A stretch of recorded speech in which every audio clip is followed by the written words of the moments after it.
Halo teman-teman semuanya, ketemu sama aku Rinaldi Hamdan Nasrullah, siswa kelas 10 dari SMA Negeri Cimenggung, Kabupaten Sumedang. Di video kali ini aku bakal sedikit berbagi ilmu nih sama kalian, khususnya tentang hukum dan HAM. Simak videonya sampai akhir ya.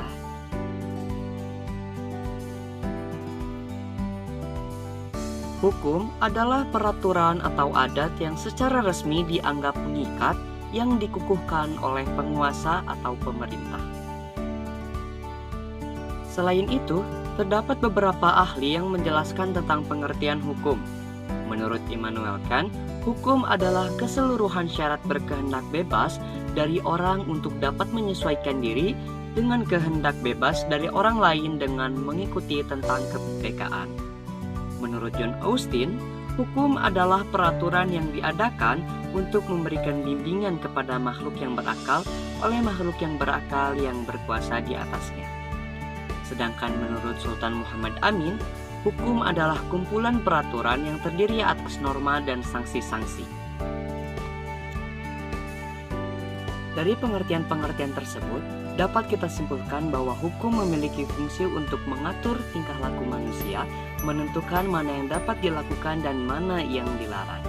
Selain itu, hukum berfungsi untuk menjamin keamanan dalam masyarakat dan jaminan pencapaian struktur sosial yang diharapkan oleh masyarakat.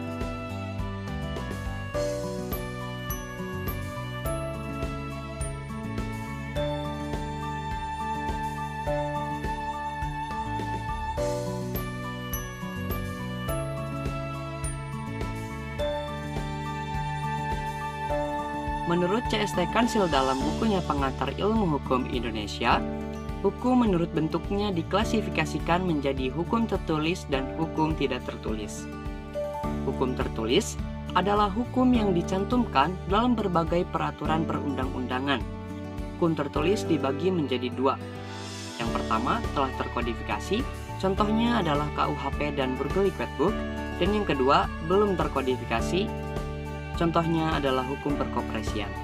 Sedangkan hukum tidak tertulis adalah hukum yang hidup di dalam keyakinan masyarakat tetapi tidak tertulis. Contohnya adalah hukum adat.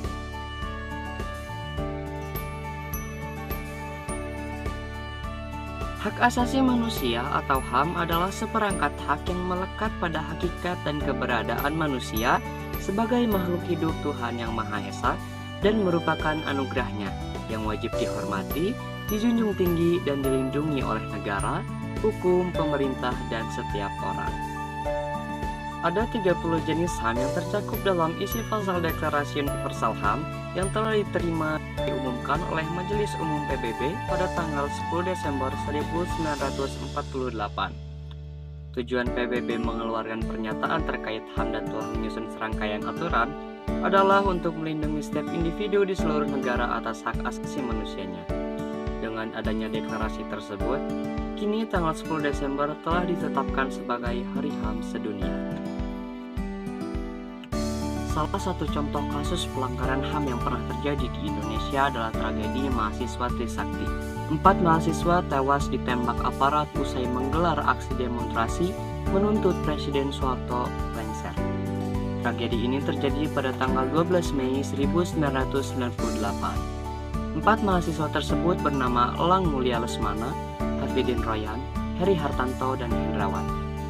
Aksi demonstrasi tersebut terjadi karena krisisnya ekonomi yang melanda Indonesia pada akhir tahun 1990. Peristiwa ini menjadi catatan kelam, bukan hanya menyangkut hak asasi manusia, tetapi berdampak luas pada hari-hari berikutnya. Untuk mencegah kasus pelanggaran HAM di masa lalu, kita sebagai individu memiliki peran dan tanggung jawab yang sangat penting dan bervariasi. Kita perlu memahami dan menjalankan prinsip-prinsip penegakan hukum yang adil dan transparan. Karena jika penegakan hukum ini berjalan dengan baik, keadilan dan kedamaian masyarakat terpelihara dan terjaga sehingga negara bisa tetap berdiri. Upaya yang bisa kita lakukan untuk mencegah kasus pelanggaran HAM, kita perlu menghormati hak asasi manusia orang lain, dan kita perlu meningkatkan kesadaran akan hukum dan hak asasi manusia.